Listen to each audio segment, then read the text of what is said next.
आज डकी भाई के अब लोग देखते हैं क्या हुआ उनके साथ जेल में, क्या कुछ नहीं, सारा कुछ चेक करते हैं, देखते हैं। अल्लाह खैर करेगा, बिस्मिल्लाह करते हैं।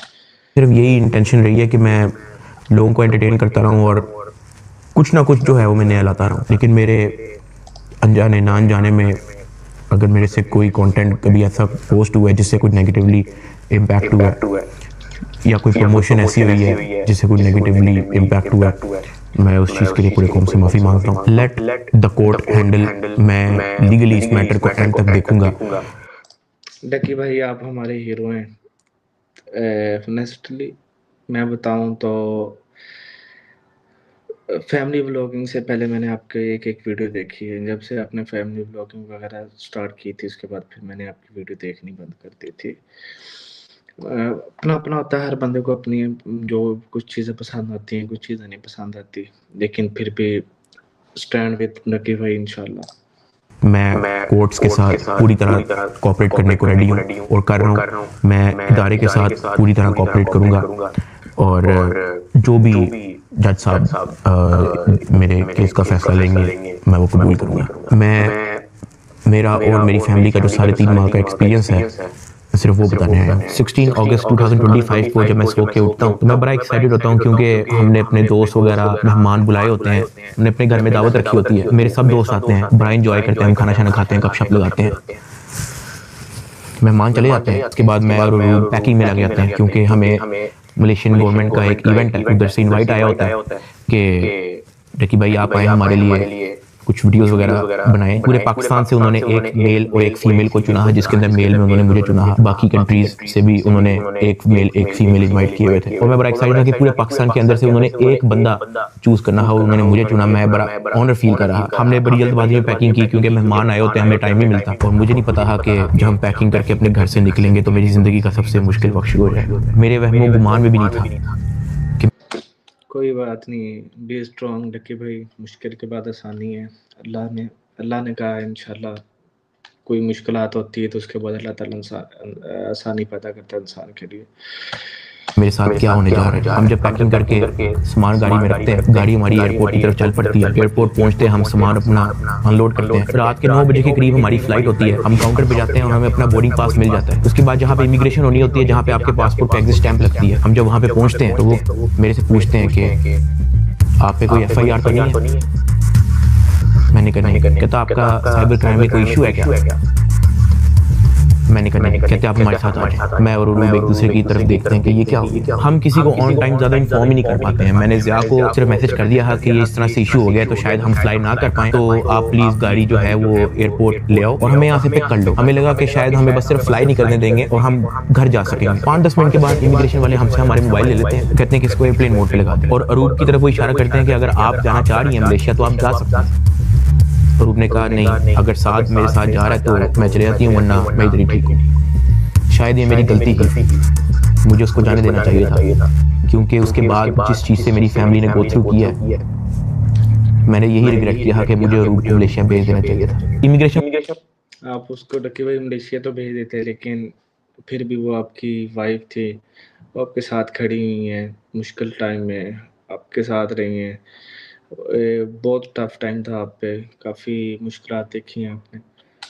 वाले हमें एक रूम में बिठाए थे। मैं और रूब बस आपस में गपशप लगा रहे होते हैं कि कोई नहीं कल चले जाएंगे, कोई नहीं दोबारा टिकट करा के परसों चले जाएंगे, इवेंट भी 2 दिन के बाद है, कल चले जाएंगे। हम आपस में यही डिस्कस कर रहे थे। बिल्कुल मेरे अंदर इतना सा भी वहम गुमान नहीं था कि असल में इशू के 1 घंटे के बाद इमिग्रेशन वाले आते हैं, वो कहते हैं कि आज हमारे साथ एयरपोर्ट के बाहर NCCI की टीम आई होती है, मुझे वो हथकड़ी लगाते हैं, मुझे गाड़ी में बैठा देते हैं। रूब कहती है कि मेरे भी साथ आने। मैंने उसको कहा नहीं तुम घर चली जाओ, मुझे नहीं पता क्या सीन है, मैं हैंडल करूंगा। वो गाड़ी भी चल पड़ी थी, गाड़ी सीधा चलेगी NCCI ऑफिस गुलबर्ग। इस वक्त यूट्यूबर डकी भाई की गिरफ्तारी का हर तरफ चर्चा है। डकी भाई को लाहौर एयरपोर्ट पर उस वक्त गिरफ्तार किया गया जब अब इन्होंने मुल्क जा रहा था। NCCI लाहौर ने मारूफ यूट्यूबर सादुर रहमान उर्फ डकी भाई के खिलाफ मुख्तलिफ इल्जामात के तहत मुकदमा दर्ज कर लिया। साइबर क्राइम एजेंसी ने यूट्यूबर साद उर्फ डकी भाई के खिलाफ मुकदमा दर्ज कर लिया है। मशहूर यूट्यूबर डकी भाई कल रात से गिरफ्तार है। पाकिस्तान के सबसे फिर भी देखें हर तरफ डकी भाई का नाम चला है। अल्लाह जिसको इज्जत दे उसको कोई भी नहीं गिरा सकता है, ये कुछ भी नहीं कर सकते। मुश्किल टाइम था, आप पे निकल गया, अल्लाह खैर करेगा। मशहूर यूट्यूबर डक्की भाई एक बार फिर बड़ी मुश्किल में फंस गए हैं। मुलजिम को गुज़श्ता रात लाहौर एयरपोर्ट से गिरफ्तार किया गया था। यूट्यूबर डक्की भाई बड़ी मुश्किल में, हुक्म जारी, मदाहों के लिए बुरी खबर। डक्की भाई डक्की भाई डक्की भाई डक्की भाई डक्की भाई डक्की भाई डक्की भाई। रात के तकरीबन 11 बजे हम NCCI ऑफिस पहुंच जाते हैं। हथकड़ी मुझे लगी हुई थी, मुझे ऊपर एक रूम में लेके गए। जब मैं NCCI के ऑफिस पहुंचता हूं तो वहां पे 6-7 ऑफिसर्स बैठे होते हैं। मेरी हथकड़ी वो खोल देते हैं, मुझे कुर्सी पे बिठा देते हैं और मेरी इंटेरोगेशन शुरू हो जाती है। वहां पे मेरे से क्वेश्चन करते हैं एप्लीकेशंस के प्रमोशन के बारे में। वहां पे मुझे पहली बार आइडिया होता है कि मेरा इस इशू पे मुझे एयरपोर्ट पे रोका गया। खैर मेरे से वो जो सवाल करते गए मैं उनको बताता गया। मेरे पास 3 मोबाइल थे, मैंने तीनों मोबाइल के पासवर्ड उनको दिए। उन्होंने मेरे से मेरे जीमेल अकाउंट के पासवर्ड पूछे, मैंने वो भी उनको ऑन द स्पॉट दिए। उन्होंने मेरे से मेरे लैपटॉप का पासवर्ड पूछा, मैंने उनको ऑन द स्पॉट दिया। ऐसा भी नहीं कि मैंने उनको कोई बहाना लगाया हो कि मैं पासवर्ड भूल गया हूं, because I had nothing to hide. मैं इदारे के साथ कोऑपरेट करना चाहता हूं। मैं ये नहीं चाहता कि इदारा ये सोचे कि मैं कुछ छुपा रहा हूं। मेरा 23 दिन का रिमांड लिया गया। वो सारी इन्वेस्टिगेशन मैंने पहले 23 मिनट के अंदर दे दी थी। कई घंटे गुजर जाते हैं और तमाम ऑफिसर्स मेरी इंक्वायरी लेके चले जाते हैं, सिवाय एक जो मेरे इन्वेस्टिगेशन ऑफिसर्स थे, असिस्टेंट डायरेक्टर शुएब रियाज साहब। मेरे आईओ के अलावा जब तमाम ऑफिसर्स यहीं पे तो काम खराब हुआ था। कोई बताने वाला नहीं था, गाइड करने वाला नहीं था कि पाकिस्तान के हालात कैसे चल रहे हैं, क्या है। फिर भी अल्लाह का शुक्र है कि अल्लाह ताला ने आपको सुरखरू किया। ले आते हैं तो एक प्राइवेट बंदा बाहर से अंदर आता है। तो आईओ मुझे कहता है कि तुझे पता है कि तेरे पे FIR होने वाली है। मैंने कहा यार मुझे थोड़ा सा एक्सप्लेन कर देंगे मेरे पे केस क्या है और क्या FIR है और मैंने किया क्या है। वो जो प्राइवेट बंदा है जो बाद में आया ना, वो कहता कि यार तेरे बहुत बड़े मामला आते हैं, तेरा बहुत बड़ा मैटर है, तेरे पीछे ISI है, तेरे पीछे MI है, तेरे पीछे क्या क्या एजेंसी है। कहता तुझे पता ही नहीं है कि तूने क्या किया। तो वो मेरे पे ये इंप्रेशन डाला कि हर इदारा जो है वो मेरे पीछे पड़ गया। साथ ही कहता कि लेकिन अगर आप हमारे साथ कोऑपरेट करेंगे तो हम आपके साथ कोऑपरेट करेंगे। मेरा तो काम ही कोई नहीं है। मैं सुबह उठता हूँ, फैमिली को टाइम दिया, बेगम को टाइम दिया, एक आधे दोस्त को टाइम दिया, जाके व्लॉग वगैरह बना लिया, घर आए सो गए, दैट्स इट। इसके अलावा मेरी लाइफ में कुछ है ही। मेरे माइंड में 100 सवाल आना शुरू हो गए, लेकिन मेरे पास जवाब किसी का नहीं था। फिर उन्होंने मेरे पे FIR दे दी, मुझे हवालात में बंद कर दिया। मैंने जिंदगी में कभी हवालात नहीं देखी थी। उस रात मैं नहीं सोया, मैं जागता रहा, रोशनी होगी। हवालात में सिर्फ एक ही लड़का था, मैंने उससे भी कोई ज्यादा बातचीत नहीं की। सुबह 10-11 बजे के करीब एक बंदा आया, उन्होंने मुझे हथकड़ी लगाई और मुझे कोर्ट ले गए कि आपको जज साहब के सामने पेश करना है। मेरी फैमिली में से किसी भी बंदे ने आज तक कोई कोर्ट, कोई कचहरी, कोई पुलिस स्टेशन, कोई हवालात, कोई थाने, इनमें से किसी चीज का उनको नहीं था पता। जज साहब ने 2 दिन का रिमांड दे दिया। मुझे तो रिमांड का मतलब ही नहीं था पता। मुझे हथकड़ी लगा के फिर से NCCI ऑफिस ले जाते हैं और मुझे हवालात में बंद कर देते हैं। उससे नेक्स्ट डे की बात है, मेरी इन्वेस्टिगेशन चल रही होती है। Additional director NCCI Sarfaraz Chaudhry साहब, वो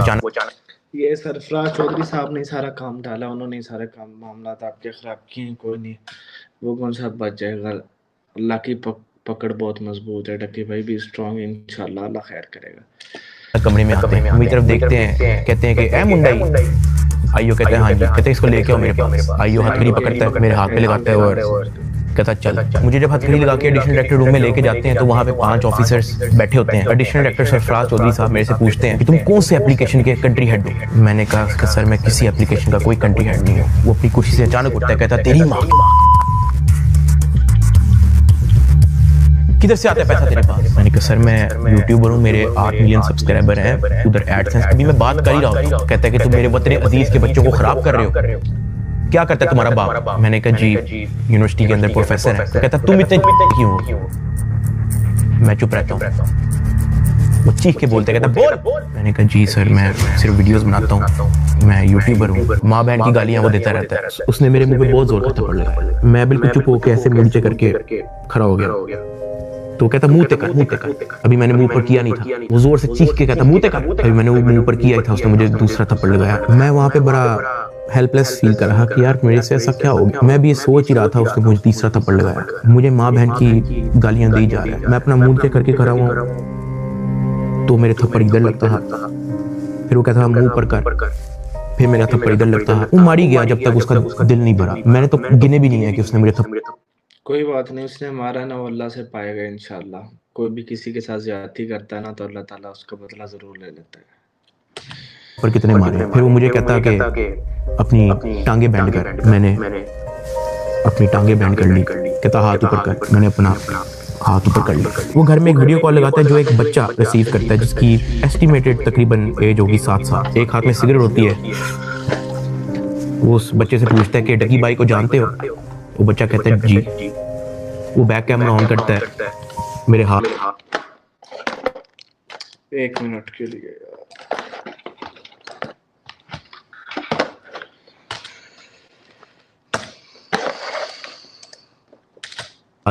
खड़े होते हैं, टांगे बैंड होती हैं, वो कैमरे से दिखाते हैं उस बच्चे को कि कौन है ये। कहता डक्की भाई। तो कहता कि तुम इसके प्रोग्राम देखते हो?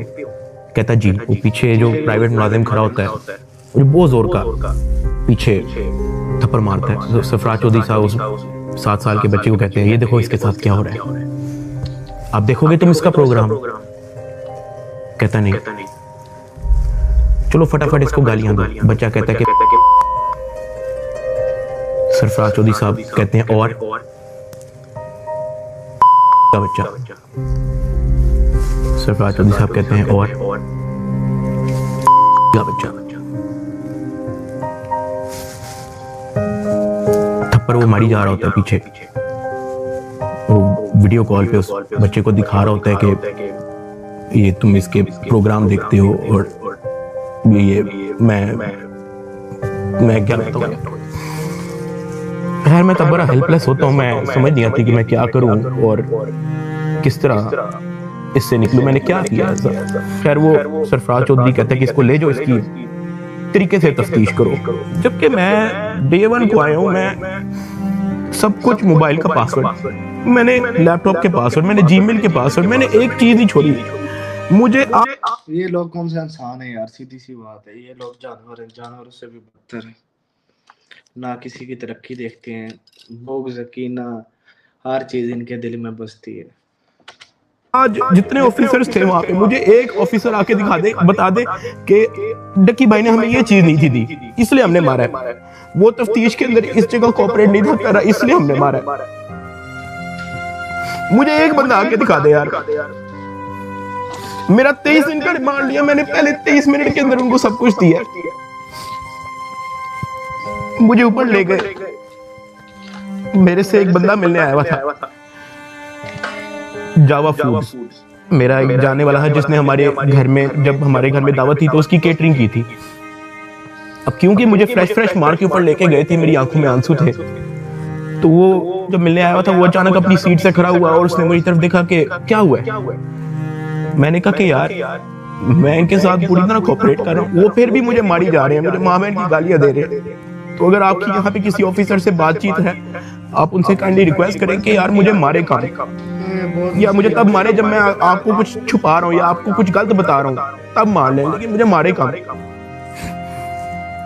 वो बड़ा परेशान हुआ, वो बाहर चला गया, कुछ खाने को मेरे लिए लेके आया था, पिज्जास या कोई बर्गर लेके आया था। बाहर जाके मुझे नहीं पता कि उनके जानने वाले थे जुनैद सलीम जो एंकर हैं, उन्होंने कहीं उनको बात बता दी। जुनैद सलीम साहब ने जो है वो अपने पॉडकास्ट के अंदर इसका जिक्र कर दिया कि मेरा एक जानने वाला वहां पे गया तो डक्की भाई इस हालत में था।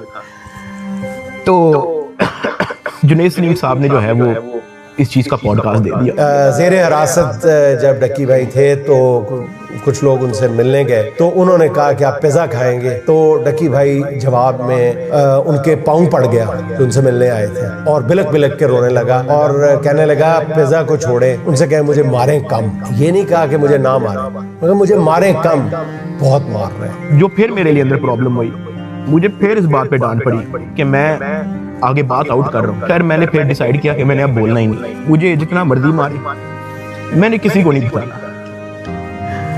मुझे हवाला में वापस बंद कर दिया इन्होंने। थप्पड़ किसने मारा था? थप्पड़ वो एहलकारों ने मारा था। थप्पड़ तो एडिशनल डायरेक्टर ने भी मारा था, मैं आपको बताता हूँ जी। डक्की भी आगे बताएगा कि मुझे चपेड़े किसने मारी हुई, और वो बेचारा एक बात कहता था कि यार मुझे मारो ना, मैं कोऑपरेट तो कर रहा हूँ, मुझे मारो ना। जब इसको पेश करने लगे थे, हर चीज दे दी उसने, पासवर्ड दे दिए, जीमेल दे दी, अपने पैसे दे दिए, हर चीज दे दी, इतना कोऑपरेट किया, उसके बावजूद भी ये लोग कैसे हवानों की तरह मतलब रवैया किया इन लोगों ने।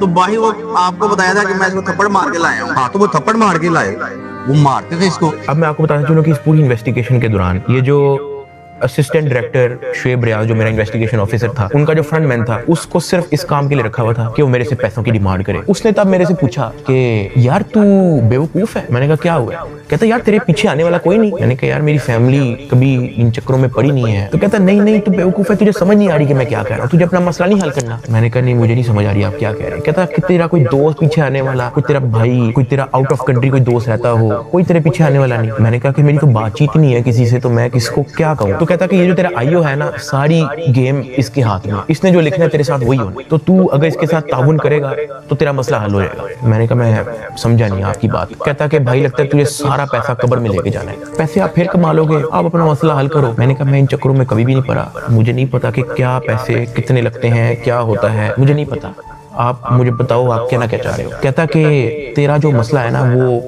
7-8 के अंदर हल हो जाएगा। पहले मुझे लगा कि कोई 7-8 लाख की बात कर रहा है कि कोई 7 लाख के अंदर मेरा मसला हल हो जाएगा। मैंने कहा 7-8 लाख? कहता नहीं तू लाखों में ही रही। मैंने कहा 7-8 करोड़?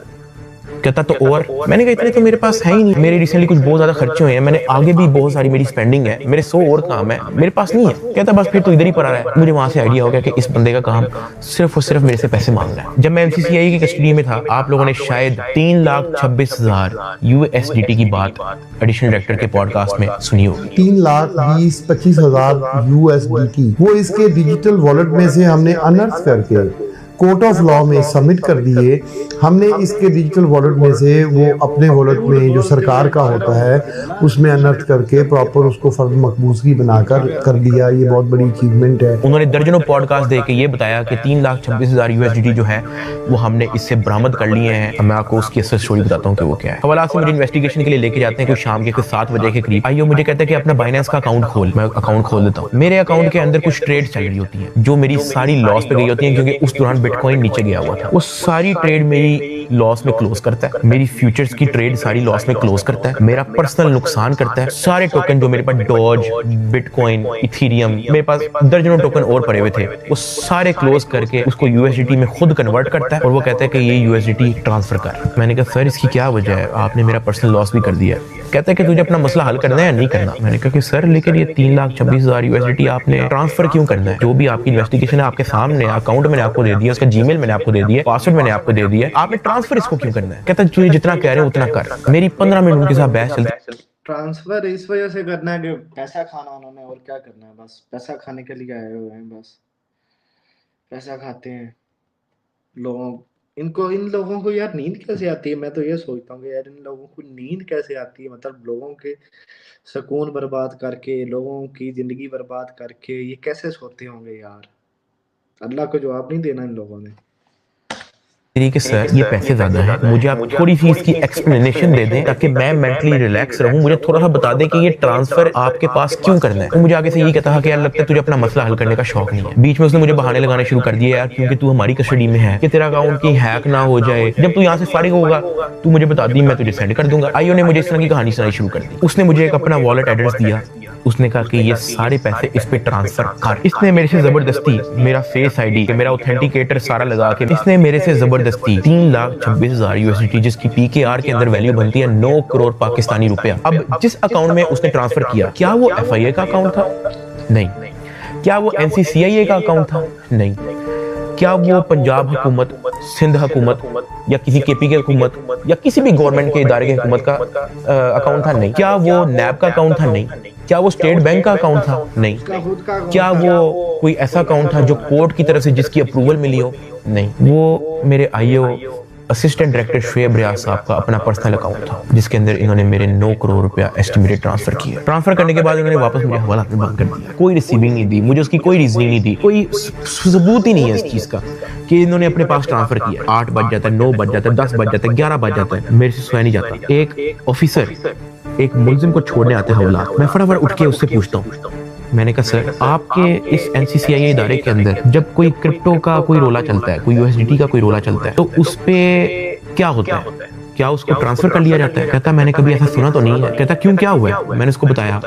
मैंने कहा IO ने मेरे 9 करोड़ रुपया USDT ट्रांसफर कर लिया अपने पास। कहता अच्छा, तो उसने आपको कोई रिसीविंग दी है? मैंने कहा नहीं। कहता ऐसा होता तो नहीं है वैसे, लेकिन अगर आप कहते हो तो मैं किसी से पूछ लूं। मैंने कहा जी पूछ ले, मैं बड़ा टेंशन में हूँ। उस पूरी रात मैं नहीं सोया। अगले दिन सुबह के कोई 10-11 बजे के करीब एक बंदा आता है, मुझे लेके जाते हैं ऊपर ऑफिस में, मुझे इतनी जोर का वो थप्पड़ लगाता है, मेरे ख्याल से मेरे पूरे 3 महीने के अंदर सबसे ज्यादा जोर का थप्पड़ वो वाला थप्पड़ था जिसकी मैं अभी बात कर रहा हूँ। क्योंकि वो मुझे बता के नहीं लगाया जाता, वो मेरे पीछे से लगाया जाता है, मेरे सर पे इतना बड़ा उस बंदे का हाथ होता है, मुझे इतनी जोर का थप्पड़ लगाते हैं, मेरे यहाँ से मेरे ज़हन का मवाद अंतरियां सारी मेरी आंखों से बाहर निकलने को करी। मैं इवन एक पॉइंट पे मेरा विजन ब्लरी हो गया, मेरा विजन काला हो गया, मैं बेहोश होने वाला है, इतनी जोर का वो थप्पड़ था। उसने कहा कि हर चीज बतानी जरूरी होती है। मैंने कहा कि सर मेरे 9 करोड़ रुपया आप ट्रांसफर कर लो, मुझे उसकी कोई रीजनिंग ना दो, मुझे उसकी कोई रिसीविंग ना दो, मैं अपना मुंह कैसे बंद रखूं। इतनी सी बात उसने मुझे फिर से एक और थप्पड़ लगाया। मुझे आईओ के पास ले गया, आईओ कहता कि यार तुझे अपना मसला हल करने का शौक नहीं है।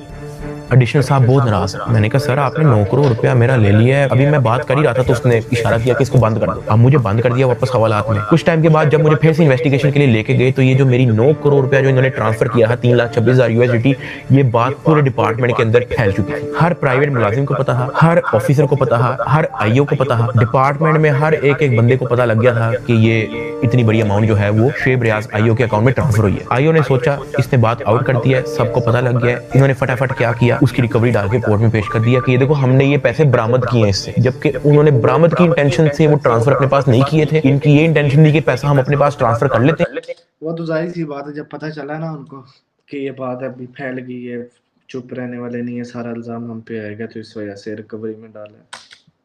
फिर इसमें से कोई इसको 20-30% वापस देके इससे डील करेंगे, ये इनकी शुरू की इंटेंशन थी। लेकिन मैंने डिपार्टमेंट में बात आउट कर दी, मैंने मार खा ली इसके बदले। मैंने कहा मुझे मारो जितना मारना है। डिपार्टमेंट में बात आउट कर दी, ये लोग घबरा गए, इन्होंने फटाफट कोर्ट में रिकवरी डाल दी, जिसकी वजह से मजबूरन एडिशनल डायरेक्टर सरफराज चौधरी साहब को दर्जनों पॉडकास्ट मजीद देने पड़े कि 3,26,000 हमने इस बंदे से बरामद कर लिया, जबकि वो बरामदी की नीयत से ट्रांसफर नहीं किया गया। हाँ वो तो मैंने डिपार्टमेंट में बात आउट कर दी, तो फिर आपको स्टोरी बनानी पड़ी इसकी। 3,20,25,000 USDT कोर्ट ऑफ लॉ में सबमिट कर दिए। जब मुझे इन्वेस्टिगेशन के लिए फिर से लेके गए तो वहां पे एक और बंदा आया था अपने काम से, मैं आप लोगों को उसका नाम तो नहीं बता सकता, लेकिन हम लोग उसका नाम रख लेते हैं बिग ब्रदर। ये बिग ब्रदर जो है, आपने ये बिग ब्रदर ही है। मैंने रात को भी वीडियो में देखा कि बिग ब्रदर ने सब कुछ किया है, अल्लाह खैर करेगा। वीडियो के एंड तक याद रखिए। वो अपने किसी काम से आया था, उसने मुझे देखा, उसने मेरे से पूछा कि यार डक्की तेरे पे केस क्या है। मैंने कहा एप्लीकेशन प्रमोशन का केस है। तो कहता कि तेरा मैटर कहाँ तक पहुंचा। मैंने कहा कि मैं तो पूरी तरह ताउन कर रहा हूँ, मैं तो सब कुछ इनको दे चुका हूँ, मुझे नहीं पता कि इनको अब मेरे से और क्या चाहिए, लेकिन मैं तो पूरी तरह इनके साथ कोऑपरेट कर रहा हूँ। तो कहता अच्छा। इसने उसे सर हिलाया और कहता कि क्या ये लोग तेरे से कोई पैसे भी मांग रहे हैं। अब क्योंकि मैं उस बंदे को पहली बार मिला, मैं नहीं जानता कि वो कौन है, मैंने उसको कहा किन्ने मेरे से कोई पैसे नहीं मांगता। ऐसे सर हिलाया, कहता अच्छा चल ठीक है, अच्छा लगा तेरे से मिलके। वो अपने कामों में लग गया। खैर मेरी इन्वेस्टिगेशन के बाद उन्होंने फिर से मुझे जेल में हवालात में बंद कर दिया। इन्होंने अपनी पूरी कोशिश की कि हम इससे पैसे लें, हम इससे पैसे का पूछें। जब इनको आइडिया हुआ कि मैं इनको किसी भी तरह से एंटरटेन नहीं कर रहा, इन्होंने बहाने से मेरी फैमिली को बुला लिया। अरूब और मेरी अम्मा, उनको ये कह के बुलाया गया कि मेरी उनके साथ मुलाकात। मुझे जब हवालात से ऊपर लेके गए तो अरूब बैठी हुई थी और उसकी इंटेरोगेशन हो रही थी। उसका मोबाइल जो है वो इन्वेस्टिगेशन ऑफिसर के हाथ में था। तो मैंने इन्वेस्टिगेशन ऑफिसर शुएब रियाज साहब से पूछा कि ये आपने इनका मोबाइल क्यों लिया। तो कहता कि इन पे भी FIR होगी। तो अरूब घबरा गई, उसने कहा मेरे पे FIR क्यों होगी। उसने कहा कि आपने तो हमें साथ से मिलने के लिए बुलाया, मुझे और मामा को के साथ से मुलाकात हो जाएगी। तो कहता कि नहीं FIR हो ना हो, ये जो आपके शोहर की FIR है इसी में बड़ी जगह है, हम आपको इसी में नामजद करेंगे। अरूब घबरा गई। मैंने रूप की तरफ देखा, मैंने रूप की तरफ इशारा किया कि मैंने कहा बस बिल्कुल चुप होके बैठ जाओ, बस ये वक्त गुजारो, बस इस वक्त हम कुछ नहीं कर सकते। खैर वो अरूब से कुछ क्वेश्चन उन्होंने पूछना शुरू कर दिए। मैंने यही कोशिश की कि मैं जल्दी से जल्दी अरूब को वापस भेज दूं घर। उसका मोबाइल वापस मिले ना मिले डजंट मैटर, वो घर जाए। आईओ ने अरूब का मोबाइल रख लिया। मैंने अरूब को कहा कि अब तुम घर जाओ, तुमने वापस नहीं आना। जब अरूब घर गई है तो उसने जब वकीलों से डिस्कस किया तो वकीलों ने कहा कोई बात नहीं, हम प्री अरेस्ट बेल करवा लेंगे। तो अरूब ने कहा ओके। अगले दिन उन्होंने जाके प्री अरेस्ट बेल करवा ली। जब उन्होंने प्री अरेस्ट बेल करवाई तो प्री अरेस्ट बेल की खबर पहुंच गई इदारे में, NCCI ऑफिस में, आईओ के पास और सरफराज चौधरी एडिशनल डायरेक्टर के पास। इन्होंने फिर से मुझे कहा कि अपनी फैमिली को मीटिंग के लिए बुलाएं। मैंने घर वालों को कॉल की क्योंकि उसकी प्री अरेस्ट बेल हो चुकी थी। मैंने कहा चलो अब इसको खतरा नहीं है और इसका मोबाइल भी उनके पास है, तो I think it's not a big deal, मैं बुला लेता हूँ। ऑफिसर्स ने जो है मेरे घर कॉल करवाई। मैंने कहा कि अम्मा वो बड़े अफसरान, एडिशनल डायरेक्टर और इन्वेस्टिगेशन ऑफिसर्स बुला रहे हैं, तो बाकी घबराए ना, कोई इस तरह कोई नेगेटिव मीटिंग है इस तरह का कुछ नहीं है। तो आज मेरी माँ और अरूब प्री अरेस्ट बेल करवाने के बाद एडिशनल डायरेक्टर रूम में आ गए। सरफराज चौधरी साहब कहते हैं जतोई साहिबा आप अपने आप को क्या समझती हैं, आपने प्री अरेस्ट बेल करवा लिया? तो अरूब ने कहा जी। तो कहता अच्छा करवाएं, जो आपने करना करें। 5 रुपए का एक नया सफा आता है, हम एक नई FIR लिखेंगे और आपको पकड़ लेंगे। अरूब मेरी तरफ देख रही है कि ये क्या है, ये किस तरह की मीटिंग है। मेरी माँ परेशान, लाल उनके चेहरे हो गए थे सबके। एडिशनल डायरेक्टर सरफराज चौधरी साहब ने फिर अपना मोबाइल खोला, वहाँ WhatsApp खोला, उन्होंने ऊपर लिखा जज, और ऐसे मेरी माँ को और मेरी वाइफ को लिस्ट दिखाई ऐसे स्क्रॉल करके कि ये देखो मेरा इस जज से भी ताल्लुक है, मेरा इन जज से भी ताल्लुक है, मेरा इस जज से भी ताल्लुक है, क्या कर लेंगे आप? जब वो इस तरह जजेस की लिस्ट दिखा रहा था तो उसने बड़े ऊंचे अल्फाज में बोला कि यहाँ पे जज भी मैं हूँ, यहाँ पे वकील भी मैं हूँ, यहाँ पे सब कुछ मैं हूँ, जितनी आपने प्री अरेस्ट बेल करवानी है करवाएं, नया पर्चे में हम पकड़ लेंगे। हमारे पास कुछ कहने को नहीं था। मैंने वहाँ पे सिर्फ सर को कहा कि जी सर आपसे बिल्कुल सही कह रहे हैं। मैंने अपने घर वालों की तरफ देखा, मैंने उनको इशारा किया कि प्लीज वक्त गुजारे। मेरे घर वालों के चेहरे लाल हो गए, मतलब बिल्कुल आप कह लो कि उनके पास कुछ कहने को नहीं थे। देवर शेकी। वो बातें करता गया, हम लोग घबरा गए थे। हमने बस वेट किया कि यार ये कब हमें फारिग करेगा। जब उसने कहा ठीक है आप जा सकते हैं, मैं, अरूब और मेरी माँ जब उस एडिशनल डायरेक्टर रूम से बाहर निकले, मेरी माँ की आंखों में आंसू थे, अरूब की आंखों में आंसू थे। मैंने कहा कि यार मुझे बहाने से कहते हैं कि आप लोगों को बुला लो, फिर ये इस तरह की हरकतें करते हैं, डराने धमकाने वाली, ब्लैकमेलिंग थ्रेट्स। मैंने कहा ये सिर्फ और सिर्फ इनका पैसे मांगने का तरीका है ताकि हम डर जाएं, इनको कुछ पैसे दे दें और हमारी जान छोड़ दें। तो ये इस तरीके से मुझे, मेरी फैमिली को ज़हनी अजियत देते रहे हैं, ब्लैकमेल करते रहे हैं। और अरूब का राइट बनता है कि वो प्री अरेस्ट बेल करवा के आए। आपने अपनी इन्वेस्टिगेशन करनी है, करें। उसने तो अपना मोबाइल भी दे दिया, आप जब बुला रहे हो वो आ रही है, फिर भी आप उसको थ्रेट कर रहे हो कि जी आपने प्री अरेस्ट बेल करवा लिया, कोई बात नहीं, 5 रुपए का नया सफा आएगा, हम आपको फिर अरेस्ट कर ले रहे हैं। और ये सब इनका तौर तरीका था कि हम लोग किसी तरह। मुझे एक बात सेन में आई है, वो मैं ये सोच रहा था कि डक्की भाई के पीछे कोई स्ट्रॉन्ग हाथ होता या डक्की भाई के पीछे कुछ भी होता, फॉर एग्जांपल बड़े भाई होते या कोई फैमिली में ऐसा होता तो ये मुश्किलात नहीं आनी थी। बड़ा भाई बहुत सहारा होता है। मेरे बड़े भाई हैं, अल्हम्दुलिल्लाह, अल्लाह का शुक्र है। ज़िंदगी में कभी भी किसी चीज़ के मामला हुए तो मेरे भाई ने हमेशा मेरा साथ दिया। टूट जाए और ये जितने पैसे मांगे हम लोग फौरी इनको दे दें। इस दौरान आईओ और उसका जो फ्रंट मैन है, जब उनको पता लगा कि मैं और मेरी फैमिली किसी भी तरह से इनको एंटरटेन नहीं कर रही, कोई पैसों के मामले में लिफ्ट नहीं करवा रही, तो इन्होंने मेरे एक दोस्त से बात की और उस दोस्त को कहा कि इसको मुझे आके कहो कि ये पैसों से मसला हल होगा। उसकी जो भी गपशप हुई मेरे दोस्त ने वापस आके बताई, कहता कि ये पैसे ही मांग रहे हैं। मैंने कहा यार इस तरीके से मेरी फैमिली को ब्लैकमेल कर रहे हैं, इस तरीके से मुझे टॉर्चर कर रहे हैं, ये लोग चाहते क्या है? वो ये कह रहे हैं कि अरूब को हम पर्चे में नामजद ना करें और उस पर कोई नया पर्चा ना दें और उसको अरेस्ट ना करें, उसका वो 1 करोड़ रुपया मांग रहे हैं। मैंने कहा भाई इन्होंने मेरा बैंक अकाउंट ब्लॉक कर दिए, इन्होंने मेरी USDT भी अपनी जेब में डाली है, मेरे अब्बा जी का बैंक अकाउंट ब्लॉक है, मेरी अम्मा जी का बैंक अकाउंट भी इन्होंने ब्लॉक कर दिया है, अरूब का बैंक अकाउंट इन्होंने ब्लॉक कर दिया है, जिया का बैंक अकाउंट इन्होंने ब्लॉक कर दिया है, इवन मुनीब जो अंडर 18 है उसका बैंक अकाउंट भी ब्लॉक कर दिया है। कहानी यहाँ पे खत्म नहीं हुई। मेरे दादा अब्बू जिनका मैंने आज तक व्लॉग में जिक्र नहीं किया, आज तक उनकी अपीयरेंस नहीं हुई, 80 साल एंड अबव की उनकी उम्र है, उनका बैंक अकाउंट भी ब्लॉक कर दिया। मेरे पास 1 टका नहीं है इनको देने के लिए। सॉरी, उसने मेरी बात सुनी, कहता अच्छा। उसने एज इट इज जब ये बात आईओ को बताई, आईओ आगे से इसको कहता कि इन्हां दे कोल 40-50 करोड़ रुपया सेट नहीं पड़ा। मेरे दोस्त ने एज इट इज मुझे ये बात आके बताई। अब क्योंकि मेरी फैमिली ऐसे मेंटल टॉर्चर से गुजर चुकी थी, जब मेरे दोस्त ने ये बात मेरी फैमिली को बताई, मेरी फैमिली ने घबरा के कहा कि प्लीज आप किसी और से बात कर लें, अगर वो हमें लोन दे सकता है, कोई उधार हमें दे सकता है तो दे दे। मेरे दोस्त ने इवन मेरे एक और दोस्त से भी बात की, उसने मना कर दिया, कहता यार हम नहीं कर सकते, 1 करोड़ पे बहुत ज्यादा है। मेरे दोस्त ने फिर आईओ से बात की, आईओ कहता कि हम 60 लाख से नीचे नहीं लेंगे, अरूब की हद तक, अभी हम डकी की बात नहीं कर रहे। ये बात जब उसने मुझे आके बताई, मैंने कहा मेरे पास है ही नहीं 60 लाख, या मेरे पास 60 रुपए नहीं है, सब कुछ इन्होंने ले लिया। अगले दिन मेरी कोर्ट में पेशी थी, मेरा रिमांड लेने के लिए जब कोर्ट में गए तो मेरी फैमिली वहां पे आई हुई थी। उन्होंने मेरे से हाथ जोड़ के, रंग उनके उड़े हुए थे, कहा कि साद जो कह रहे हैं इनको प्लीज दे दो। अरूब कांप रही थी, कहती कि मुझे पकड़ लेंगे, मुझे पता भी नहीं है कि इनको कैसे हैंडल करना है, मुझे नहीं पता कि आगे मेरे साथ ये लोग क्या करेंगे, प्लीज ये जो मांग रहे हैं दे दो। जब मैंने उनकी शक्लें देखी फैमिली की, मैंने कहा ठीक है, लेकिन मेरे पास 60 लाख रुपए वाकई में नहीं है, आप किसी से बात कर लें। मेरे मामू आउट ऑफ कंट्री रहते हैं, ऑस्ट्रेलिया से फ्लाई करके आए हैं। जो हमने इनको ये सारी कहानी बताई है, मेरे एक मामू इधर पाकिस्तान में होते हैं, वो भी आए हैं। उनसे हमें उधार लेना पड़ा कि प्लीज हमारी हेल्प कर दें, हमारा ये मसला है, हमें 60 लाख रुपया उधार चाहिए। उन्होंने 60 लाख रुपया हमें कैश अरेंज करके दिया, वो कैश हमने इन लोगों को पहुंचाया। इनको पैसे जो है मेरे भाई ने भिजवाए थे, मुझे तो पता भी नहीं था कि इनको पैसे पहुंच गए हैं या वो मेरे मामू ने दिए हैं। ये सारी बातों का मुझे बाद में पता लगा। जब इनको पैसे पहुंच चुके थे, अगले दिन मुझे एडिशनल डायरेक्टर सरफराज चौधरी साहब ने मुझे फिर से कहा कि आप अपनी फैमिली को, अगर आपने मीटिंग करनी है तो आप बुला लें। मैंने कहा जी ठीक है। मैंने अपनी फैमिली को बुला लिया और तब एडिशनल डायरेक्टर साहब का रवैया मेरी फैमिली के साथ टोटली चेंज हो चुका था। वहां से मुझे आइडिया हुआ कि it was never about the case, it was always about the money. वो मेरी फैमिली से बड़े अच्छे से बात कर रहे हैं। मुझे आइडिया हो गया था कि इनको शायद पैसे पहुंच चुके हैं। वो इवन कमरे से चले भी गए थे। उन्होंने कहा कि अगर आपने अपनी कोई प्राइवेट बात करनी है तो आप कर लें। जब वो कमरे से गए हैं तब मेरी माँ ने, अरूब ने, मेरे भाई ने सारी कहानी बताई कि किस तरह से मेरे मामू ने उधार 60 लाख रुपया दिया ये सारी कार्रवाई के लिए। मैंने अपनी माँ से माफ़ी मांगी। मैंने कहा यार आई एम सॉरी कि मेरी वजह से इतना कुछ करना पड़ रहा है सबको। कहती कोई बात नहीं, अल्लाह पाक देख रहे हैं, इट्स ओके।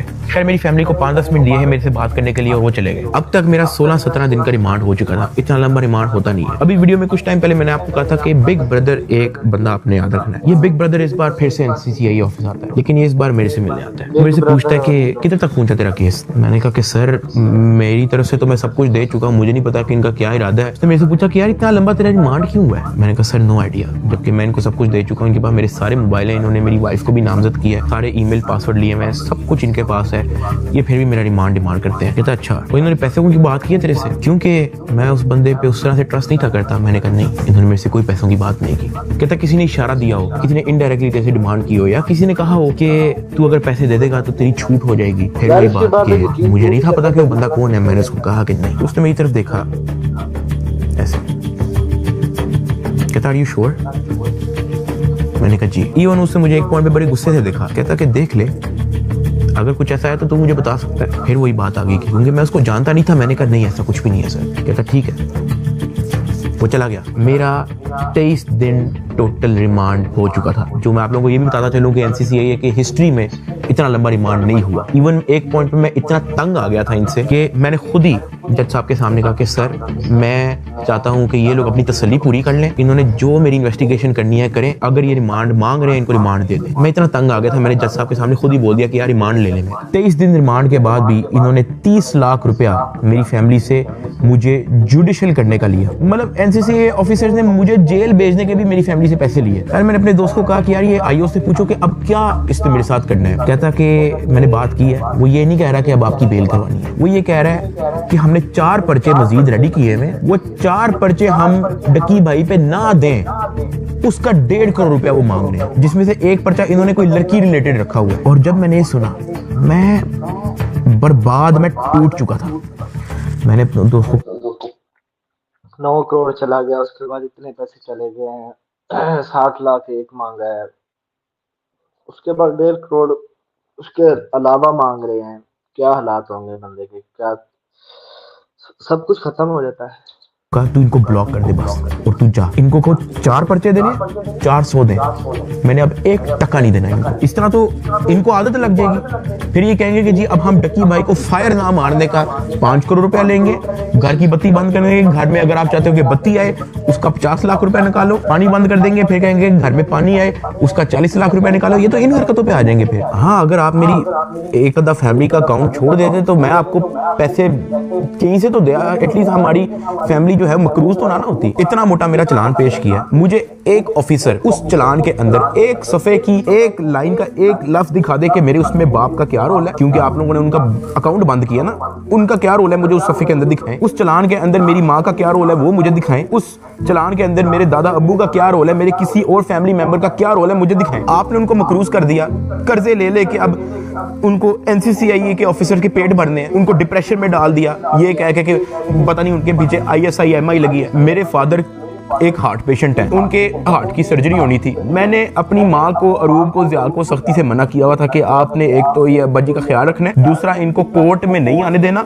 ये मेरे पास एक बार भी जेल में ना आए, क्योंकि मुझे पता है उनकी हार्ट की क्या कंडीशन है। वो बेहोश हो जाते हैं, परेशान हो जाते हैं। हम उनकी सर्जरी के हमारे पास पैसे नहीं थे, वो जो पैसे हमने उनकी जो सर्जरी के लिए देने थे वो उन्होंने ब्लॉक कर दिया। अब कर्जा लेके हम एनसीसीए के ऑफिसर्स का पेट भर रहे हैं। ये मेरी फैमिली को उस स्टेज पे लेके आए हैं जहाँ पे मैं स्पीचलेस हो गया कि यार मैं क्या। लड़के ने इतनी मेहनत की है, इतनी 10 साल मेहनत की है, सब कुछ बनाया, अपनी फैमिली को दिया, अपनी बीवी के लिए अच्छा किया, अपनी वालदा के लिए अच्छा किया, अपने भाई के लिए अच्छा फ्यूचर किया, सब कुछ किया, एक अच्छी जिंदगी गुजारा था सुकून से शराफत के साथ। इन लोगों ने उसकी जिंदगी का क्या हाल कर दिया।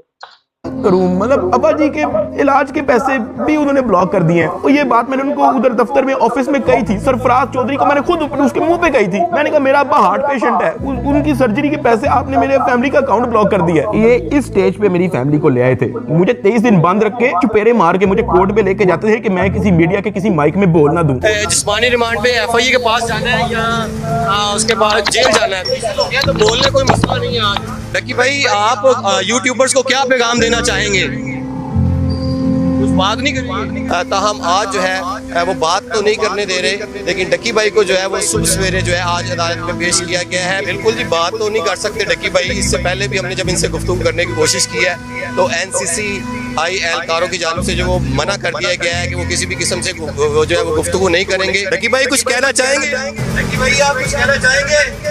भाई कुछ तो तो मना नहीं किया, आपको लॉयर्स ने मना किया कि भाई सारी तो आपने तहकीकात के बारे में आपने ताउन किया, उसके बावजूद क्यों ही कहा? मेरी गिरफ्तारी के 23वें दिन जब मुझे जज साहब के सामने पेश किया तो फाइनली मैं जुडिशल हो गया। जुडिशल का मतलब यह है कि अब मैं जेल चला जाऊंगा। जज साहब ने ऑर्डर लिख के दिया कि हमने बंदा जुडिशल कर दिया। अब जुडिशल करके कोर्ट से बंदा डायरेक्ट जेल नहीं जाता, कोर्ट से एक बार एनसीसीए ऑफिस वापस आता है, वहां पे उसके कुछ पेपर्स रेडी होते हैं, उसके बाद उसको जेल भिजवाया जाता है। तो जब मैं कोर्ट से एनसीसीए ऑफिस वापस आया, वही बिग ब्रदर उधर मौजूद था। मेरी तरफ देख के कहा डकी तेरे से पैसे किसने लिए? मेरा दिल इधर मुंह में आ गया था। मैंने कहा यार ये मेरे साथ क्या हो रहा है। अब क्योंकि उसने मेरे से डायरेक्ट पूछा कि तेरे से पैसे किसने लिए हैं, उसने मेरे से ये भी नहीं पूछा क्या तेरे से कोई पैसे ले रहा है, उसने मेरे से कहा कि तेरे से पैसे किसने लिए। मैंने कहा कि जी ये शुएब अल्लाह ताला ने वसीला बनाया ना, अल्लाह ताला वसीला बना देता है। ब्रियाज और उसकी टीम ने इन्होंने जो है वो पैसे ऊपर हायर अफसरान को भी पहुंचाने हैं। कहता अच्छा कोई डिटेल है तेरे पास? मैंने कहा कि सर मैं तो इनके साथ हवालात में था जेल में, सेल में, तो मेरी सिर्फ फैमिली को पता है कि एग्जैक्टली क्या हुआ। फैमिली 5-10 मिनट के लिए मेरे से मिली थी, लेकिन उन्होंने मुझे बहुत छोटा छोटा मोटा मोटा बताया, ज़्यादा डिटेल का मुझे नहीं पता। तो फिर उसने पूछा कि कितने पैसे लिए हैं? मैंने कहा जी 60 लाख रुपए लिए। वो भी मेरी वाइफ को नामजद करने का कह रहे थे कि जो मेरी बीवी को अरेस्ट कर लेंगे, अगर आप चाहते हैं कि हम आपकी वाइफ को अरेस्ट ना करें तो ये 60 लाख रुपया पहुंचाएं। तो वो हमें 60 लाख रुपया उसका हमने दिया। उसने कहा ठीक है तू जेल जा, लेकिन उससे पहले कहीं से कॉल करवा और अपनी फैमिली को कह कि तेरा एक दोस्त मिलने आ रहा है, उससे मिलने। मैंने कहा ठीक है। मैंने कहीं से मोबाइल अरेंज किया, मैंने फटाफट मामा को कॉल की। मुझे सिर्फ मामा का नंबर याद था। मैंने उनको कहा कि मेरा एक दोस्त आएगा, उससे मिलने। बिग ब्रदर वहां से चला गया। 5-10 मिनट के बाद मुझे भी पुलिस के डाले में बिठाया और मुझे जेल ले गए। डक्की भाई को जो है तकरीबन 22 रोज़ा जिस्मानी रिमांड के बाद जब अदालत में पेश किया गया तो अदालत ने गुज़श्ता रोज जो है डक्की भाई को जुडिशल रिमांड पर जो है वो जेल भेज दिया। देख सकते हैं कि डक्की भाई को जो है वो जेल मुंतकिल किया जा रहा है। 9 सितंबर 2025 को मुझे जेल भेज दिया जाता है। मैंने अपनी ज़िंदगी में वहम गुमान में भी नहीं सोचा होना कि मेरी ज़िंदगी में ये दिन भी आएगा। जब मैं जेल जाता हूँ सबसे पहले तो मेरी चेकिंग होती है, बालों के अंदर, अंडर आर्म्स, आपकी नाक के अंदर भी देखते हैं, वो आपके कान के अंदर, आपके मुंह के अंदर, आपके लिप्स ऊपर करके आपकी ज़ुबान निकाल के चेकिंग होने के बाद मुझे लेके जाया जाता है मेरे सेल की तरफ, जिसको जेल की ज़ुबान में चक्की कहते हैं। जेल के सेल का साइज़ आप ऐसा समझो कि कुछ 6 से 7 टाइलें हैं ना, उतना साइज़ होगा उसका। या फिर एक किंग साइज मैट्रेस अगर एक अंदर पड़ा हो तो वहाँ पे और मजीद जगह नहीं है। ये जेल के सेल का साइज होता है। कॉर्नर पे जो है वॉशरूम लगा होता है जो कवर्ड नहीं होता। उसके आगे एक छोटी सी दीवार लगी होती है, यानी कि अगर आप खड़े हुए हो तो बाहर से देखने वाला बंदा आपको नंगा देखेगा, लेकिन अगर आप वॉशरूम करने के लिए बैठे हो तो आपके चेस्ट से ऊपर जो है आप विजिबल होगे, नीचे आप कवर्ड होगे। इस हद तक बस दीवार होती है वहाँ पे। उसी के ऊपर जो है वो एक टूटी लगी होती है पानी की। मैं जब अपने सेल में आता हूँ तो शाम हो जाती है, मुझे सेल में लाते ही लॉक कर दिया जाता है, क्योंकि मेरा नया नया एक्सपीरियंस होता है, मुझे नहीं समझ आ रही होती है कि मैं कहाँ पे आ गया हूँ। मैं इधर उधर देखता हूँ, परेशान हो जाता हूँ कि ये क्या हो रहा है मेरी ज़िंदगी में। बहुत ऊंचा पंखा लगा होता है जहाँ से मुझे आइडिया होता है कि कोई चाह के भी खुदकुशी नहीं कर सकता। अंधेरा हो जाता है, मुझे कुछ समझ नहीं आ रही होती कि मैंने क्या करना है। खैर मैं दीवार के साथ लग के बैठ जाता हूँ बिल्कुल ऐसे ही, और सोचता रहता हूँ कि ये मेरी ज़िंदगी कहाँ से कहाँ आ गई है। मैं अपने सेल से बाहर देखता हूँ तो 1.5 लीटर की बोतल पड़ी होती है, उसके ऊपर कैप भी लगा होता है। मेरा हाथ तो वहाँ तक नहीं पहुँचता, लेकिन कोई 15-20 मिनट के अंदर एक इंचार्ज जो है वो वहाँ से गुजर रहा होता है। मैं उसको आवाज़ देता हूँ कि सर, वो मेरी बात सुनते हैं, हाँ जी। मैं उनको कहता हूँ कि सर वो सामने 1.5 लीटर की बोतल पड़ी है, वो काइंडली मुझे पकड़ा दें। मुझे बोतल पकड़ा देता है। वॉशरूम से मैं वो 1.5 लीटर की बोतल के अंदर पानी भरता हूँ, उसका कैप बंद करता हूँ। सितंबर का टाइम होता है, शदीद गर्मी होती है, इतनी गर्मी कि आप कूलर के बगैर नहीं रह सकते। मैं अपनी कमीज़ उतारता हूँ, बोतल को अपनी शर्ट के अंदर डाल के ऐसे उसको मैं लपेटता हूँ, अपने सर के नीचे रख के मैं लेट जाता हूँ। 2 दिन मेरे ऐसे ही गुजरे। जेल के एक्सपीरियंस में मैं ज़्यादा डिटेल में बात नहीं करूँगा इस वीडियो में, मैं फिर कभी आप लोगों को एक्सपीरियंस बताऊँगा। 3 दिन मैं उस सेल में रहा, मुझे किसी ने नहीं बुलाया, किसी ने कोई आवाज़ नहीं दी। तीसरे दिन एक ऑफिसर आता है और उसके हाथ में एक चिट होती है। वो चिट की तरफ देखता है, वो कहता है साधु रहमान के रही। मैं अपना हाथ कर रखता हूँ कि जी सर। मैं कहता आजा तेरी मुलाकात आई है।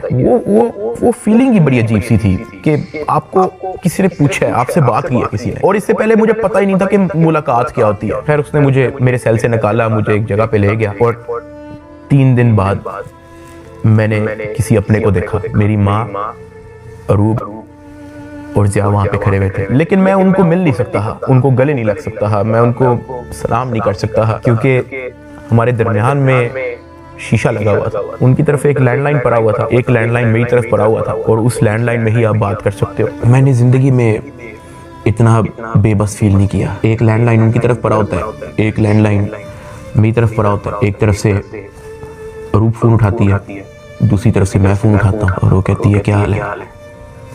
मैंने कहा मैं ठीक हूँ। उसके आगे वो कुछ नहीं बोलती। 2 मिनट मैं भी चुप रहता हूँ, 2 मिनट वो भी चुप रहती है। अचानक कहती है कि सादी क्या हो गया ये सब।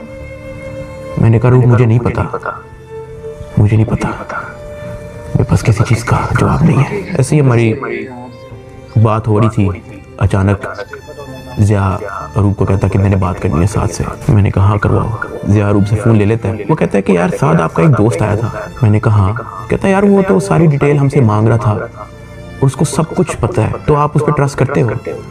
मैंने कहा ज़िया देखो मैं उसको नहीं जानता हूँ पर्सनली, लेकिन फॉर सम रीज़न उसको पता था। मैंने उसको नहीं बताया, उसने मेरे से खुद कहा कि तेरे से पैसे किसने लिए, और उसने मुझे कहा था कि मुझे डिटेल चाहिए। तो ज़िया कहता कि हाँ वो हमारे पास आया था, एक कागज़ पे सारा मेरा वो लिख के गया है कि कहाँ कहाँ पे कैसे कैसे पैसे पहुँचाए, किसने दिए, किस बैंक से निकलवाए, वो सारा नोट डाउन करके गया है। मैंने कहा कि देखो ज़िया इस वक्त ना हमें नहीं पता कि हमने किस पे ट्रस्ट करना है, किस पे नहीं करना। हमने जिसको भी अप्रोच किया है सब ने मदद करने से इनकार कर दिया। जिन्होंने कोशिश की है वो भी कोई मसला को बेहतरी की तरफ नहीं आया। मेरे पास कोई ऑप्शन नहीं है, सुन लेते हैं हम एक बार इस बंदे की बात। ज़िया ने कहा ठीक है। जब ज़िया ने मुझे ये बात बोली तो मुझे आइडिया हो गया कि वही जिनका नाम हमने अभी बिग ब्रदर रखा था वो मेरी फैमिली से मुलाकात कर चुका है। खैर ज़िया से बात होने के बाद ज़िया ने फ़ोन मामा को दे दिया। मामा भी रो पड़ी, गपशप हो रही ही। साथ उन्होंने कहा था कि जो आपका दोस्त है कहता कि आप मेरी भी माँ है, आपको कुछ नहीं होगा, आपने अब 1 भी रुपया किसी को नहीं देना, बस जो आप लोगों ने दे दी है उसकी मुझे डिटेल दे बस। खैर भी 15-20 मिनट होते ही हैं वो फ़ोन बंद हो जाता है। ना मुझे मामा की आवाज़ आ रही होती है, ना मेरी आवाज़ उन तक जा रही होती है। तो मुझे रियलाइज़ होता है कि मेरा वक्त। जहाँ तक मेरा आइडिया ना यार, वो मुझे लगता है कि एडवोकेट जो है ना अब्दुल मतीन, ये तो वही लगते हैं कि उन्होंने हेल्प की होगी, वो ही पीछे, लेकिन वो शायद अपना नाम ना सामने लाने की कोशिश कर रहे हैं कि मेरा नाम नहीं होना चाहिए। वैसे मतलब कोई नेकी की है डकी भाई के ऊपर, तो वो सोच रहे हैं कि शायद मैंने नेकी की है तो मैं सामने नहीं आना चाहता। मुझे तो वही लगते हैं, बाकी अल्लाह खैर करेगा, देखते हैं।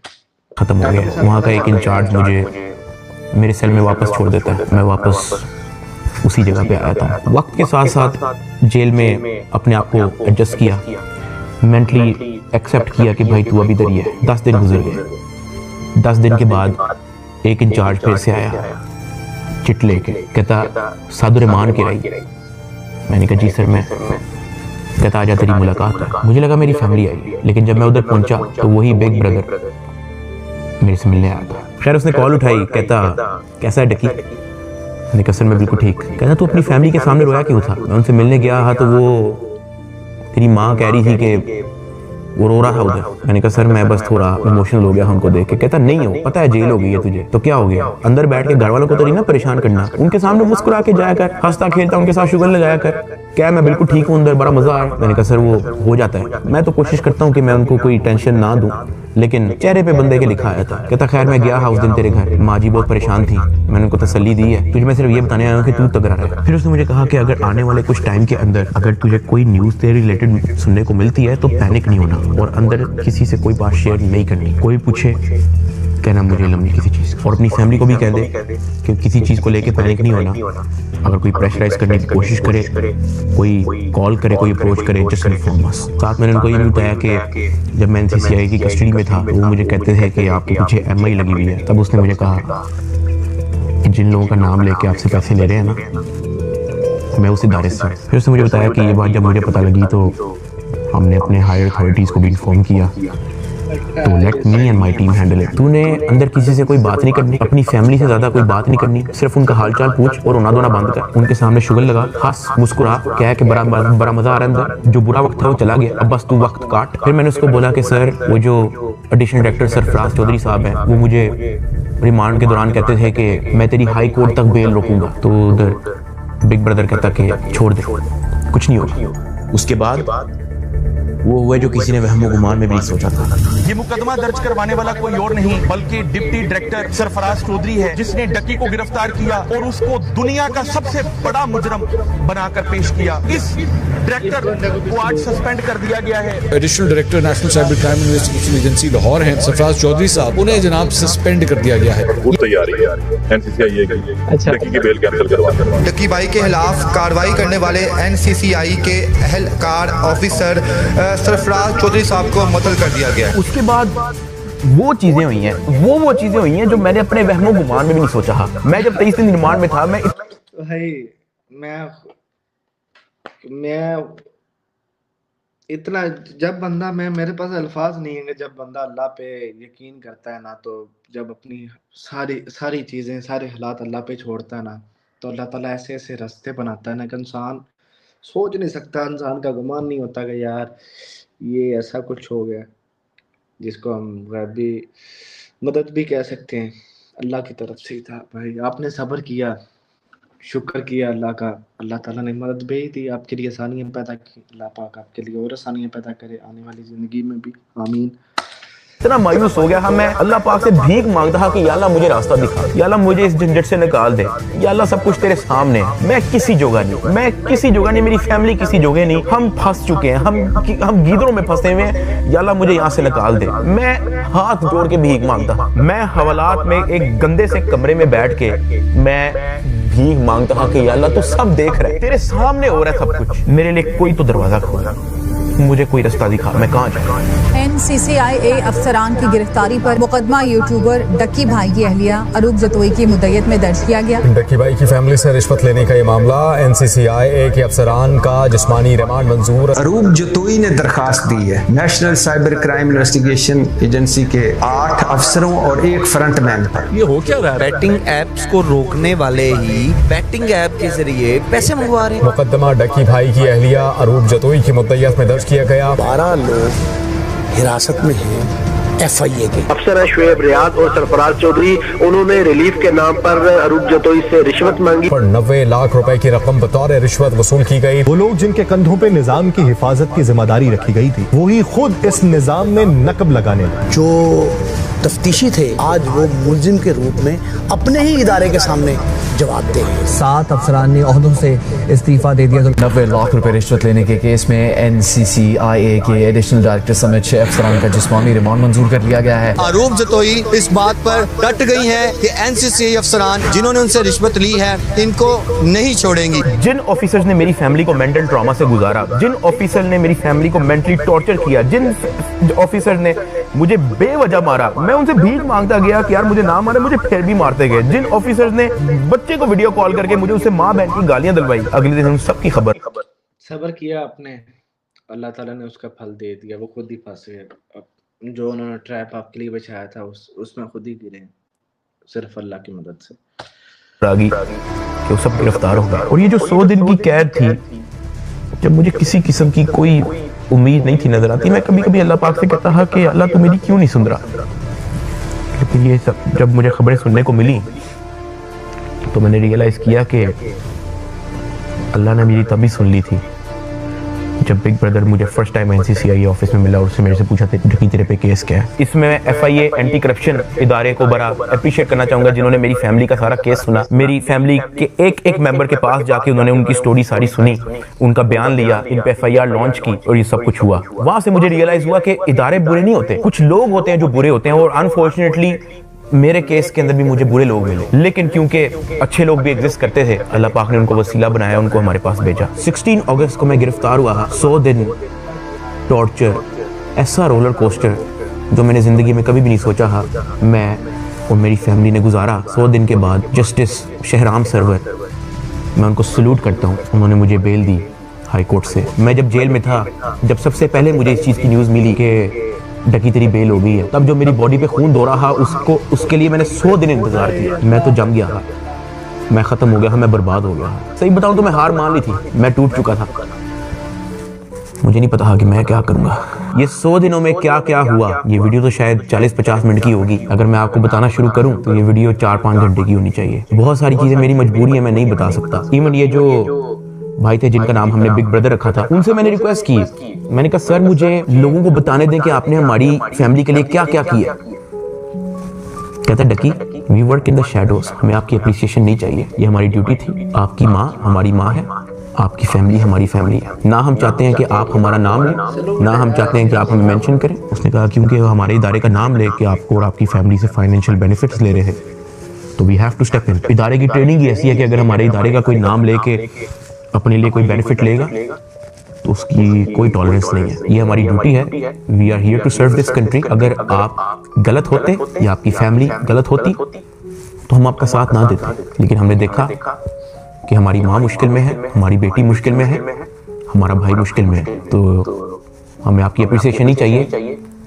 खुश हैं। और मैं बड़ा हैरान हुआ कि एक तरफ एनसीसीआई ऑफिसर्स हैं जो दर्जनों पॉडकास्ट दे रहे हैं पब्लिकली, लेकिन बैक एंड पे वो क्या हरकत करे उस चीज का किसी को नहीं पता। और दूसरी तरफ ये बिग ब्रदर का इंस्टीट्यूशन जिन्होंने दिन रात एक कर दिया मेरी फैमिली के लिए। और जब मैंने उनका कहा कि मुझे बताने दे लोगों को, तो कहते हमें क्रेडिट नहीं चाहिए। सेल्फलेसली काम किया और एक भी पॉडकास्ट उनके एक भी ऑफिसर ने एक भी इंटरव्यू नहीं दिया, just working in the shadows. और मुझे और मेरी फैमिली को उन पे फख्र है, और मेरी सिंपैथी हर उस फैमिली के साथ है जो कभी इन करप्ट एनसीसीआई ऑफिसर्स के थ्रू इफेक्ट हुई है। अल्लाह पाक किसी की फैमिली को उस चीज़ से ना गुजारे जिस चीज़ से मेरी फैमिली गुजरी है। एक और चीज़ की बड़ी कंफ्यूजन थी कि मेरे एक्चुअली वकला कौन है। तो मेरा केस जो है वो बैरिस्टर अमृत शेख देखनी है और एडवोकेट उस्मान लतीफ़ जो मेरा केस आगे परसू कर रहे हैं। लेकिन मैंने सबकी वीडियोस देखी हैं, जितने वकला हैं जिन्होंने मेरे लिए स्टैंड लिया, मैंने सबके टिकटॉक वीडियोस देखी हैं। मैं दिल से उन तमाम एडवोकेट्स का शुक्रगुजार हूँ जिन्होंने मेरे लिए स्टैंड लिया। इस पूरे 100 दिन के अंदर जो मेन सवाल लोगों का था ना, तो ये था कि यार डकी भाई आप तो इस मामले से फारिग होने के बाद मुल्क छोड़ के चले जाओगे। लेकिन मैं आप लोगों को एक बात बताऊं, 8 साल हो गए हैं मुझे यूट्यूब पे आए हुए, मैंने सिर्फ अच्छा टाइम देखा है। जहां 8 साल इस मुल्क ने मुझे सब कुछ दिया, इस ये मुल्क बड़ा प्यारा मुल्क है, बड़ा अच्छा मुल्क है पाकिस्तान, बड़ा कुछ मिलता है। हम लोग बस निकल आए इस मुल्क से, क्योंकि मैं भी पाकिस्तान में नहीं रहता, मैं यूएई में रहता हूँ, दुबई में। बस मजबूरियों की वजह से आए हुए हैं, शौक से कोई भी नहीं आता। अल्लाह पाक हमारे मुल्क पे रहम करे, हमारे लिए आसानियाँ पैदा करे, आमीन। के लोगों ने मुझे प्यार दिया, इस मुल्क के लोगों ने मुझे सपोर्ट दी, तो ये 3 महीने की मुश्किल में मैं मुल्क छोड़ के जाऊंगा, तो ये तो मेरी सेल्फिशनेस है कि जहां 8 साल इस मुल्क ने आप पे कोई मुश्किल नहीं आने दी, तो 3 महीने की मुश्किल पे मैं इस मुल्क को छोड़ के कैसे जा सकता। मैं इधर ही हूँ, मैं कहीं नहीं जा रहा। पाकिस्तान ने ही मुझे सब कुछ दिया, पाकिस्तान में ही मैं रहूंगा। यहाँ पे मैं वीडियो को एंड कर रहा हूँ। इस पूरे 100 दिन के अंदर मैंने बहुत कुछ सीखा, कोई भी आके पीछे नहीं आता आपकी फैमिली के अलावा। मेरी माँ कोर्ट के, मैं अभी कुछ दिन पहले आया हूँ पाकिस्तान से, तकरीबन कोई 15-20 दिन पहले आया हूँ। मैं तकरीबन 7-8 महीने लगा के आया हूँ। पहले गया था 6 महीने के बाद, फिर वापस आया हूँ, फिर चला गया हफ्ते के बाद। कोई इमरजेंसी बनी थी फैमिली में। आने से 2-3 दिन पहले भी मेरे साथ भी कुछ ऐसे मामलात हुए हैं। मेरे बैकएंड पे कुछ जो था वो मेरे भाई थे। वो यहीं पे मेरे साथ होते हैं, लेकिन उन्होंने बहुत सपोर्ट किया, वो मेरे साथ खड़े रहे। मुझसे गलती हुई थी, लेकिन फिर भी वो मेरे साथ थे। धक्के खाती रही है। उनका क्या काम है कोर्ट में? उन्होंने कौन सा वहाँ पे कोई बयान देना है या कोई स्टेटमेंट देनी है, या वो कौन सी वकील है जो उनका कोर्ट में कोई काम है? वो सिर्फ वहाँ पे इसलिए आती है कि मुझे कोई 30-40 सेकंड के लिए अपने बेटे की झलक देखने को मिल जाए, मैं बस देख लूँ कि यार मेरा बेटा ठीक है। सिर्फ इसलिए आती है। एक दिन भी उन्होंने मिस नहीं किया। आज के दौर में जहाँ वफादारी तो मजाक बन के रह गई है, और वो मेरे साथ एंड तक खड़ी रही। उसको डराया गया, धमकाया गया, ब्लैकमेल किया गया। इवन एक पॉइंट में मैंने उसको ये भी कहा था कि जब तक ये मैटर हल नहीं होता तुम आउट ऑफ कंट्री चले जाओ। वो तब भी मेरे साथ खड़ी रही। मैं जेल में था और मेरे लिए मर्दों से लड़ती रही है। और सही बताऊं तो कोई भी नहीं करता ऐसा। हल्का सा मर्द पे बुरा टाइम आता है, औरतें छोड़ के चली जाती है, लेकिन अरूब मेरे साथ खड़ी रही। मैं एहसान कभी भी नहीं भूलूंगा। ज़िया अपने सारे काम छोड़ के, अपना यूनिवर्सिटी छोड़ के, अपनी सारी स्टडीज़ छोड़ के, अपना यूट्यूब चैनल छोड़ के मेरे साथ खड़ा रहा। मेरे साथ एफर्ट उसने एंड तक रखी। मेरे अब्बा जी हार्ट पेशेंट, उनको मैंने मना किया कि आपने बाहर नहीं निकलना। उनके बैंक अकाउंट बंद है, उधार पे है। मेरे लिए डेली मैसेज भेजते हैं अम्मा के थ्रू कि हमारी दुआएं सदा आपके साथ हैं, आपने घबराना नहीं है। मैंने सिर्फ ये रियलाइज़ किया है कि आपकी फैमिली के अलावा कुछ मैटर नहीं करता इस दुनिया में।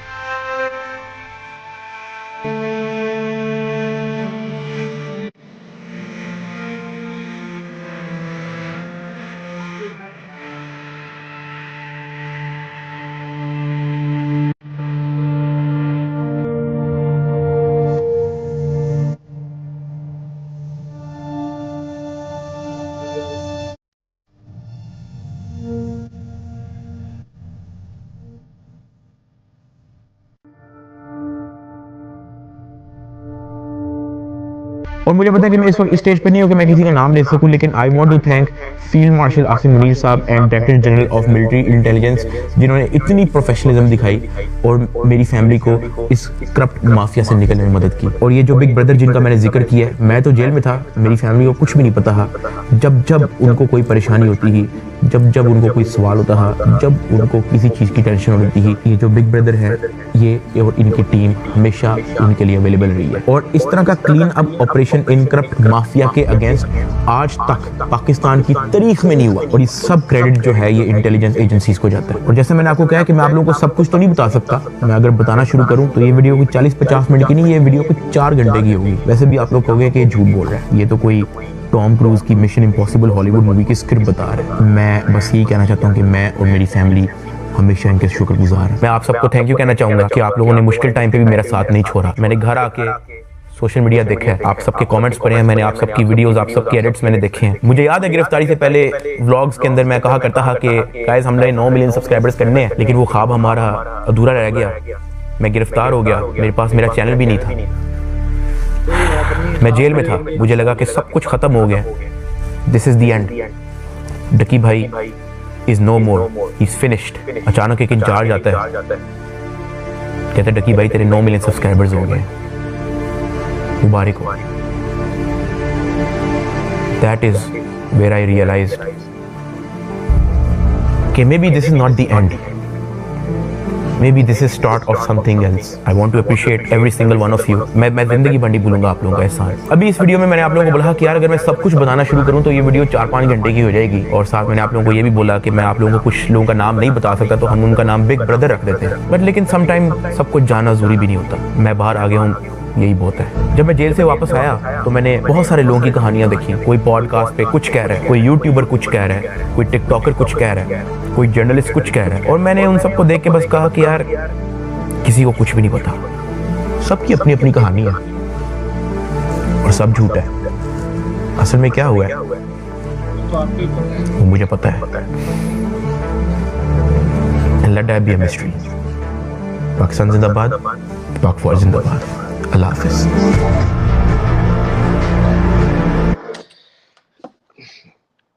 अभी हम भी अपनी वीडियो एंड करते हैं, लेकिन जाने से पहले मैं बस यही कहना चाहूँगा कि अगर इंसान सब्र करता है ना तो अल्लाह